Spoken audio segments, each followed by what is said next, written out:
No FESP em Ação de hoje você vai ver como evitar acidentes de trabalho. No quadro Você Sabe, a história da Capelinha de Carmo do Rio Claro. No quadro de entrevistas, Educação Inclusiva. Começa agora o FESP em Ação, a Fundação de Ensino Superior de Passos a serviço da comunidade.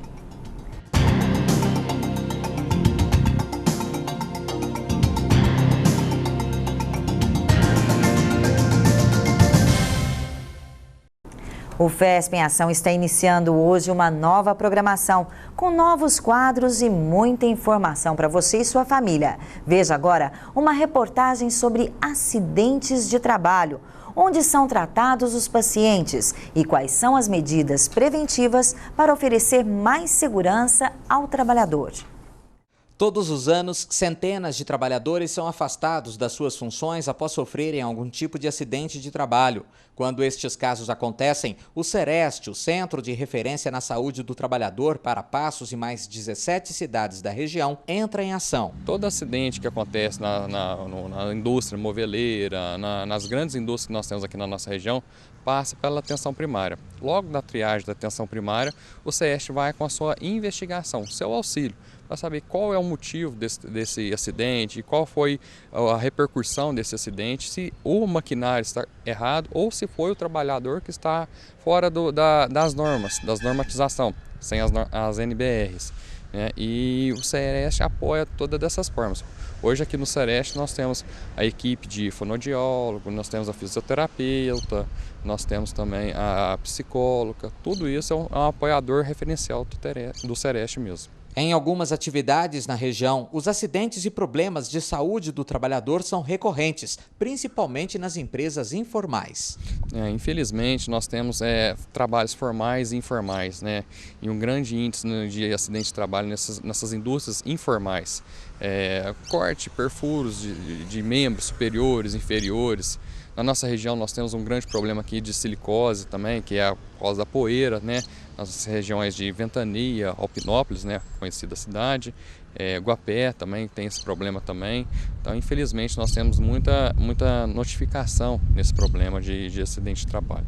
Uma das áreas que mais gera acidentes de trabalho é a construção civil. Para diminuir estes índices, as empresas são obrigadas a fornecer equipamentos de segurança para todos os funcionários. Aqui, Marcelo, temos alguns equipamentos que são obrigatórios na construção civil, que são os básicos de uso obrigatório. Capacete de segurança, cinto de segurança, trabalho em altura, superior a 2 metros de altura, luvas de raspa ou de vaqueta, que é utilizado também, o protetor de ruído também, para áreas que trabalham com ruído, o respirador também, PFF1 ou PFF2 também, as luvas, para trabalho com massa, de cimento, essas coisas.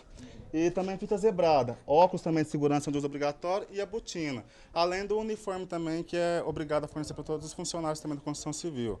Então esse aqui é o básico que deve ter em toda a construção civil. Segundo os bombeiros militares, além dos acidentes de trabalho registrados nas empresas, vários acidentes de trânsito também são classificados como de trabalho. Exatamente, nós temos atendido não só aquele acidente de trabalho típico, e aí entre eles eu citaria, por exemplo, os casos de queda, e principalmente queda de altura, e principalmente aí dentro das várias modalidades de trabalho, a construção civil, ela tem sido fonte de vários acidentes, aí, principalmente envolvendo queda de altura, mas nós atendemos também alguns acidentes que as pessoas, em alguns casos, elas nem sabem que se trata de um acidente de trabalho, que é o chamado acidente de trânsito, o acidente de trabalho relacionado a acidente de trânsito. Então ele é chamado acidente de trajeto. Existe o acidente de trabalho típico e o de trajeto. Muitas pessoas, quando elas estão indo para o seu serviço ou voltando para a sua residência, ainda que elas estejam utilizando, por exemplo, um transporte remunerado, como por exemplo os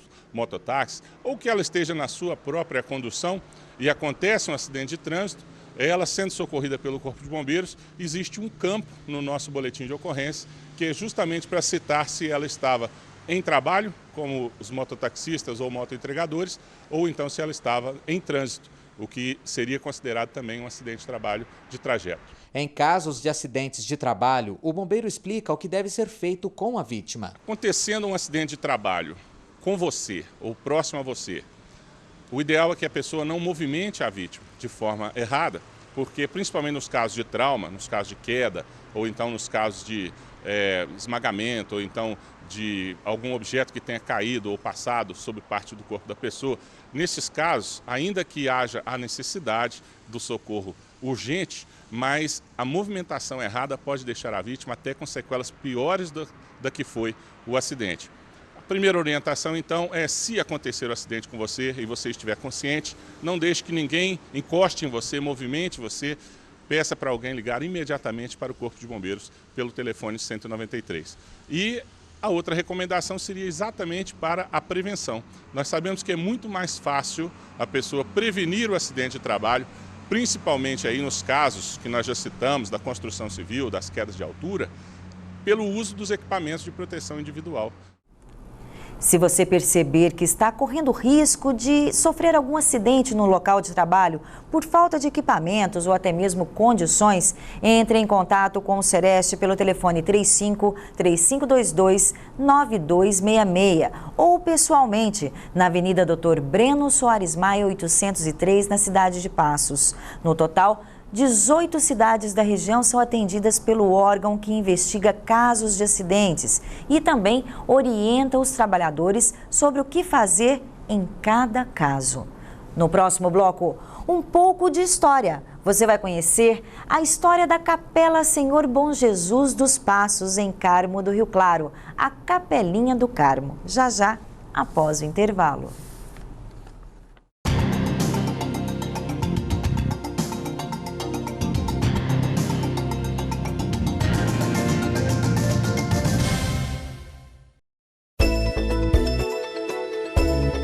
Conheça a FESP.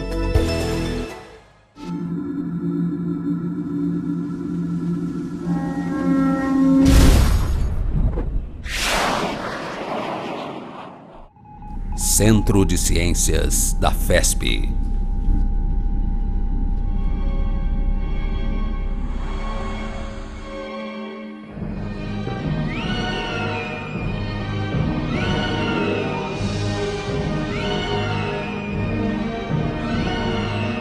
Um lugar de arrepiar os cabelos. Um lugar que você pode tocar e aprender na prática. Aparelhos que ensinam e ao mesmo tempo divertem. Despertam a curiosidade.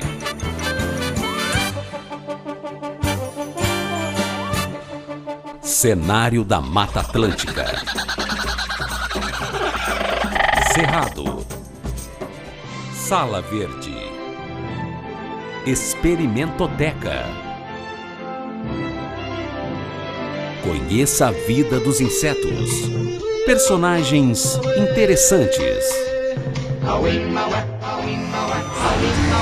Da Terra à Via Láctea. O Planetário. Embarque nesta incrível viagem pelo universo.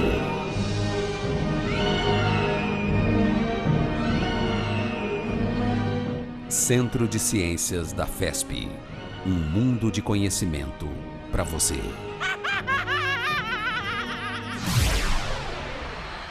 FESP. Mais que educação. Responsabilidade com o futuro.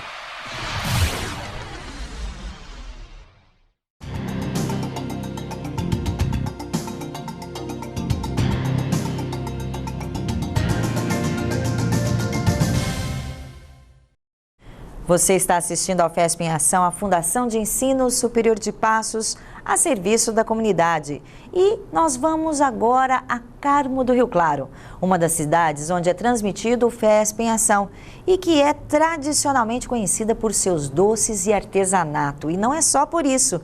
Muita história do povo carmelitano está guardada nas ruas, prédios, praças e igrejas. Hoje, nós vamos conhecer um pouco sobre a Capelinha do Senhor Bom Jesus dos Passos, mais conhecida como a Capelinha do Carmo. E quem vai nos guiar neste passeio é o estudante de História da FESP, Dalber Freire. Veja agora o quadro Você Sabe.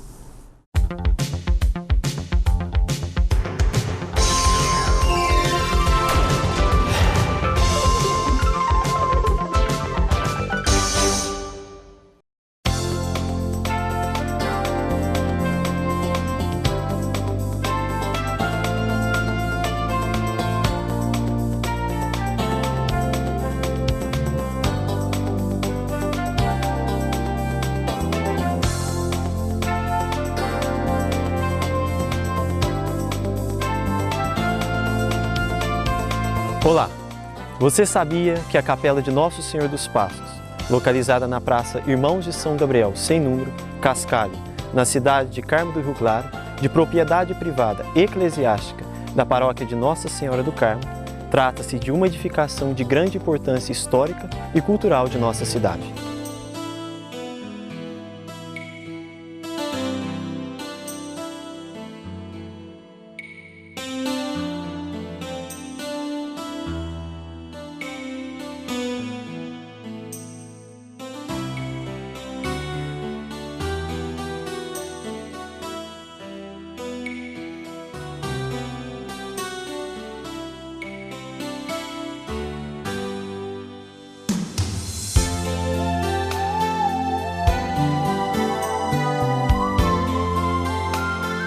Não se sabe ao certo o período em que a igreja foi construída, nem quem a construiu, mas acredita-se que sua edificação tenha iniciado pelos idos de 1850, sendo, portanto, considerada uma das primeiras igrejas construídas no município.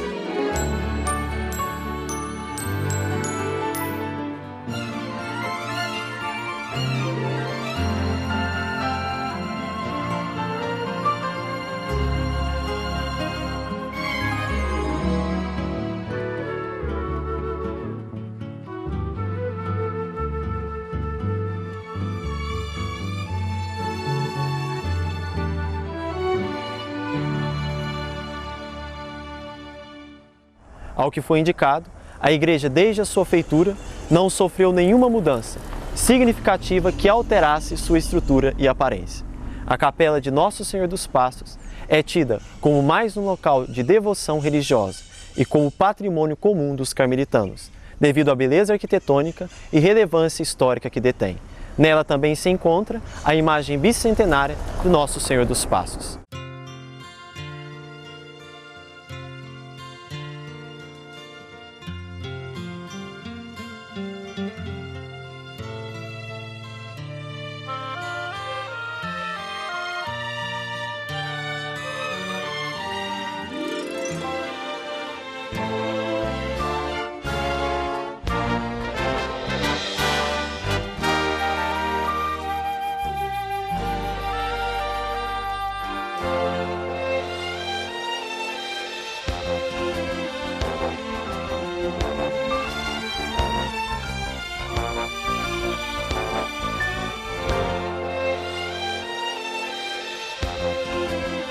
Até o nosso próximo encontro para saber mais sobre história.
O quadro Você Sabe será exibido toda segunda-feira aqui no FESP em Ação, para trazer um pouco de história de nossas cidades. Se você quiser participar, entre em contato com a nossa produção pelo telefone 3529-6077. O DDD é 35.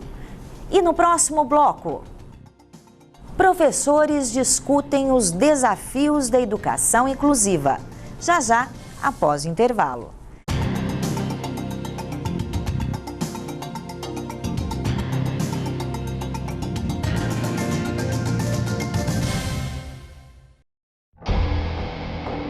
Quando uma pessoa provoca alguém como ele na rua, não tem ideia do que ele é capaz. Sou capaz de deixar pra lá. Minha vida vale muito mais do que qualquer briga ou discussão. No Brasil, centenas de pessoas são mortas por motivos fúteis. Conte até 10.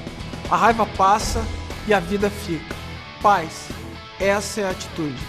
Uma campanha do Conselho Nacional do Ministério Público e ANASP. Apoio Cinep MG. FESP. Mais que educação. Responsabilidade com o futuro.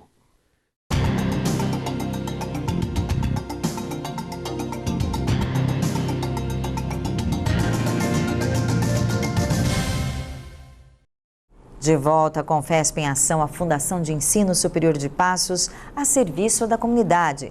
Todos os dias vamos trazer aos nossos estúdios profissionais de diversas áreas que vão dividir conosco um pouco de conhecimento sobre os mais variados assuntos. Veja agora uma discussão sobre educação inclusiva com a jornalista Luciana Ricardino no quadro Ação e Educação.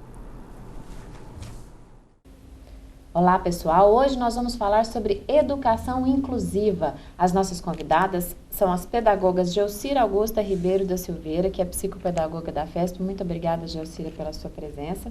E a Jane de Carvalho Rodrigues, que também é pedagoga formada pela FESP em Pedagogia e Letras. Bom, para começar, professora, eu gostaria que a senhora explicasse um pouco como é a Política Nacional de Educação Especial a partir da perspectiva da educação inclusiva. Como é? Olha, desde 1999, né, na Declaração de Salamanca, o Brasil também estava lá para representar todo o nosso país e dali nasceu a educação inclusiva, tá? Para que faça jus o direito do cidadão que está rezado na Constituição, no artigo 208, é o direito de todos estarem na escola, todos estarem indo, vindo e permanecendo na educação. E no caso, os estudantes portadores de necessidades especiais, eles têm algum tipo de acompanhamento especial dentro da escola regular? Sim. No momento, eles estão com professor de apoio, né, desde que seja de direito do deficiente ou do que tenha necessidade, através de uma avaliação psicopedagógica, neurológica ou psiquiátrica, né? E tem o professor de apoio que vai trabalhar com eles dentro da própria escola do ensino regular. E caso necessite de uma especialização, tratamento especial, pode ir para a escola especial, que aqui em Passos nós temos a única, a APAE, e também os institutos, núcleos particulares, e aí a família, em parceria com a escola, vai buscar essa necessidade. Jane, e você é formada em letras e depois, na sequência, você fez pedagogia. E você já está no núcleo de psicopedagogia da FESP há 3 anos. Há 3 anos. Você já estava desde quando você ainda era estudante. Isso. Como que foi para a sua formação como profissional da pedagogia, como uma profissional da educação, acompanhar esses estudantes? Como que é o trabalho do núcleo? Eu digo assim que eu acho que eu não escolhi pedagogia me escolheu, né? E eu fui uma privilegiada mesmo de ir trabalhar no núcleo com a Gelcira, né? Iniciei como ainda em formação em pedagogia. E lá eu tive, pequena, né? E lá hoje eu tenho, assim, eu sou muito grata à Gelcira pelos grandes ensinamentos que eu vou levar do núcleo pela vida toda. E a questão da convivência com esses estudantes, quais são as maiores dificuldades que os estudantes apresentam? Porque lá faz atendimento para qualquer idade, né? Todas as idades. Então, assim, essa questão da inclusão, também. Inclusive universitários, né? Universitários. Então, assim, abordando essa questão da inclusão, né, a respeito dessas dificuldades, inclusão dessas pessoas que têm dificuldades de aprendizado. Como que isso é trabalhado lá no núcleo? Quais são os principais problemas que chegam até vocês? Sim, como a Gelcira mesmo disse, as escolas encaminham, nós temos encaminhamento de médicos, né, neurologistas, pediatras, para reforçar esse pré-diagnóstico, né, Gelcira? Que eles confiam, têm uma confiança muito grande na Gelcira, a responsabilidade do trabalho dela. Então, eles encaminham, essas crianças chegam, é feita uma anamnese, né? É feita uma entrevista com essas crianças. O que seria essa anamnese? A anamnese é toda história, um histórico familiar, né? Desde a gestação, como que foi a gestação, é bem uma entrevista com os pais, né? Isso, da história, né? Da concepção até o nascimento, né? Então isso é importante. E saber todo o histórico das crianças que passaram, por quais escolas que elas passaram. Jocira, e a respeito dessa questão das dificuldades que os estudantes apresentam, isso também é uma forma, o núcleo de psicopedagogia, através desse trabalho que a Jane explicou, é uma forma esse trabalho que é desenvolvido lá é uma forma de contribuir para a inclusão? Muito. Inclusive, Luciana, a gente começa desde o alfabeto, porque sabe? são assim, eu estou perguntando isso porque em relação assim, normalmente são as dificuldades, são as necessidades especiais que muitas vezes são muito sutis. Agora fala-se muito nisso, agora fala-se muito em hiperatividade, em transtorno de déficit de atenção, mas assim, não era agora esse olhar, né, tá voltado mais para esse processo, é uma coisa recente. Né? A grande maioria chega já com um diagnóstico da escola e com um relatório dizendo de agressividade, hiperatividade, e na verdade não são. E às vezes tem criança que chega já com medicamento, tomando Ritalina, aqueles medicamentos perigosos mesmo, né? Mas é porque não fazem uma análise da criança. Para a gente dar um diagnóstico de hiperatividade, não é uma pessoa só, nós precisamos de uma equipe de 5 a 6 e também tem que conviver com a criança, tá trabalhando com ela de 5 a 6 meses, para depois dar esse diagnóstico, né? E as crianças hoje, a escola e a família competem muito com a mídia, com a globalização, e a sociedade está mudada, porque a família desestruturou, né? Então tem tudo isso que a gente tem que estar olhando. E mesmo a escola decepciona a criança, certo? Ela decepciona pelo seguinte, a criança entra na escola achando que vai encontrar uma coisa, né? Ela é muito, às vezes, mimada em casa, isso traz uma hiperatividade, ela não quer aquela disciplina da escola. Então é uma série de fatores que a gente tem que estar analisando. Então, as dificuldades que mais aparecem é de leitura, né? Criança que ainda não deu conta de ler, está lá com 9, 10 anos, e criança que lê também, mas não tem uma leitura linear, né? Crianças que não têm a consciência fonológica, nem a consciência ortográfica, né? Que é o que a escola está deixando de ensinar, porque diz que não pode dar gramática mais, né? Então, as concordâncias, né? Nos livros de hoje também, aquela cartilha que o nosso presidente, saudoso Lula, né? Queria implantar aí, não sei se chegou a implantar no Brasil, nós vai pescar, quer dizer, então como que nós vamos formar esse aluno, né? Então lá no curso de pedagogia é uma luta, eu fico corrigindo, os alunos vão apresentar um trabalho, vai conversar com a gente, eles já olham meio assim, porque nós fizemos, peraí, né? Quer dizer, então a gente zela por isso, e a família antigamente zelava também, hoje não zela, nem com o dever de casa. E o que mais fico triste é que os pais hoje não têm tempo de fazer o dever com os filhos. Jocira, eu gostaria que você falasse também o que são, né, as redes de apoio à educação inclusiva. Seria um pouco do trabalho que vocês desenvolvem no núcleo, também seria um pouco parecido com essas redes de apoio? As redes de apoio, todo município precisa montar essa rede de apoio com os vários profissionais das escolas. Então, nós temos parceria municipal e do Estado para montar essa rede de apoio. E a superintendência também, que representa a Secretaria de Estado da Educação no município, né? E para que servem essas redes? Essa rede de apoio é para dar o apoio às escolas na capacitação de profissionais. E também fazer uma palestra de acordo com a necessidade de cada escola. E também capacitar os pais também precisam ser capacitados para saber lidar com o filho, com a filha, lá na sua casa, né? Nós temos, além dentro das necessidades, nós temos doentes mentais, autistas, esquizofrênicos que estão nas escolas, né? Sim, e pessoas psicóticas também, né? Então, é uma série de especialidades que precisam ser encaixadas nessa rede de apoio. E também nós temos as secretarias de educação, secretaria da saúde, e não se mistura a verba de uma para a outra, certo? Não pode desviar a verba da educação para a saúde, da saúde para a educação. É essa a dificuldade de contratar no Estado psicólogos, fonoaudiólogos, assistentes sociais, que muito nos ajudam, né? Então, essa não é permitido. O que eu estou ouvindo falar é a questão do psicopedagogo para o Estado. Estou ouvindo apenas comentários, né? Acredito que isso vai acredito contribuir. que o psicopedagogo vá, porque está ligado à educação, bem ligadinho.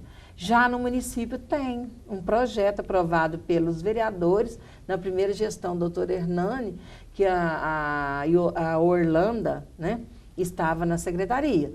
Então, montou-se, eu ajudei a montar esse projeto com a psicopedagoga Gisele, e foi apresentado aos vereadores na época, eles aprovaram. E isso está até hoje, isso é muito bom. Tá, muito bom.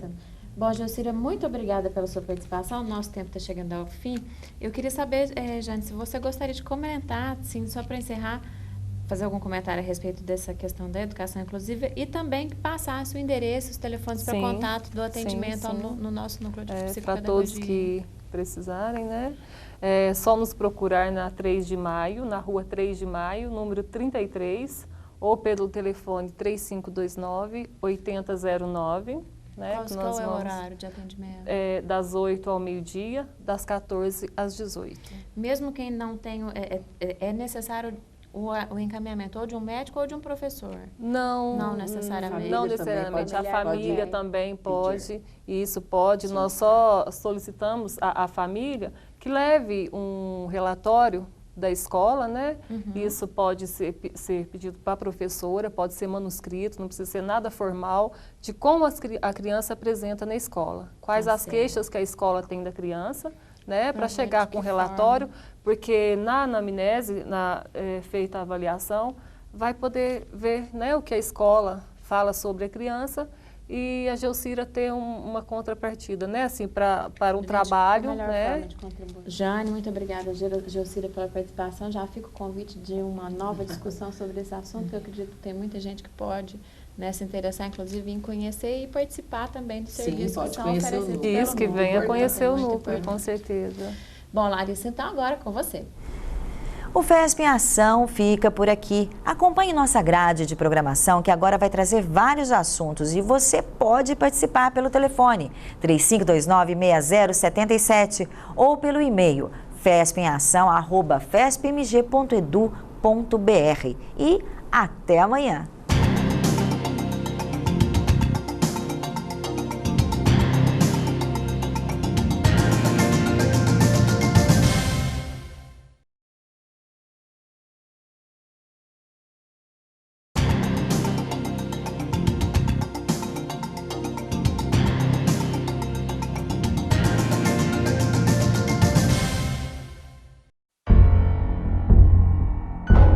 Você sabe o que ele faria se alguém o provocasse, xingando, ofendendo, chamando para a briga?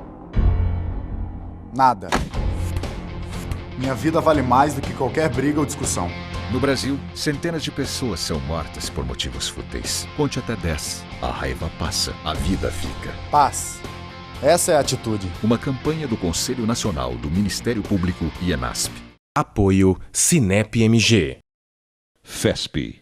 Mais que educação. Responsabilidade com o futuro.